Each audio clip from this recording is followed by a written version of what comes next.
ئێمە بیانیان بۆ ئەم دەورە زۆر خۆشە، یاریەکەین، دەرسە خوێنین، تۆپ یاریەکەین، چالاکیەکەین.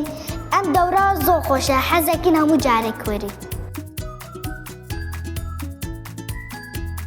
سێ دەرسیشە ئەواتە زانست و کوردی و ئینگلیزی و یاریمان پێ دەکەن، جا هونەر، جا دگۆڵی، جا